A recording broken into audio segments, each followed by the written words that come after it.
dihasilkan bertajuk Hari-Hari Terakhir Seorang Seniman. Komik ini mengetengahkan latar kehidupan masyarakat tradisional yang masih mengekalkan nilai seni, budaya dan kepercayaan warisan. Penceritaan memfokuskan kepada kehidupan seorang seniman tua yang dihargai oleh masyarakat sekelilingnya. Dalam penghasilan komik ini, beberapa aplikasi telah digunakan mengikut fungsi masing-masing. Gemini AI digunakan untuk membantu mencari idea dan membangunkan jalan cerita komik.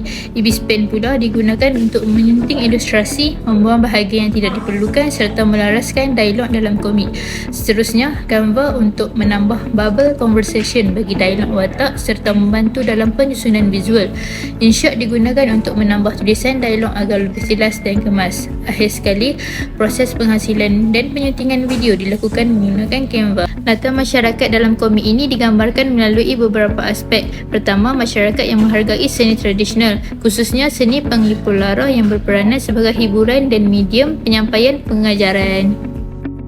Selain itu, masyarakat turut digambarkan sebagai penyayang dan prihatin terhadap kebajikan sesama mereka, terutamanya sikap ambil berat terhadap watak Encik Hassan yang mencerminkan nilai kemanusiaan dan semangat kejiranan.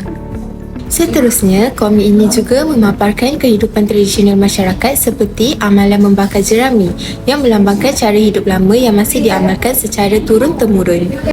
Di samping itu, masyarakat dalam komik ini mempercayai kehidupan tradisi termasuk peranan bomo dalam menyelesaikan masalah tertentu yang menunjukkan hubungan rapat masyarakat dengan adat dan kepercayaan spiritual. Akhir sekali, komik ini menunjukkan masyarakat yang mengamalkan perubatan tradisional seperti peranan bidan. Pengarang menggambarkan kehidupan masyarakat kampung yang memerlukan pertolongan bidan untuk menyambut kelahiran anak mereka kerana ketika itu belum mempunyai akses kepada perubatan moden. Hal ini kerana latar masa yang diceritakan ketika ini digambarkan sewaktu tanah Melayu masih belum merdeka.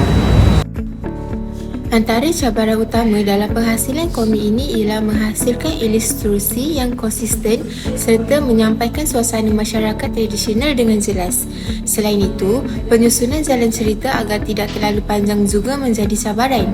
Bagi mengatasi masalah ini, perancangan awal dilakukan melalui lakaran kasar, penggunaan Gemini AI untuk memperkemas idea serta suntingan berulang menggunakan aplikasi yang sesuai.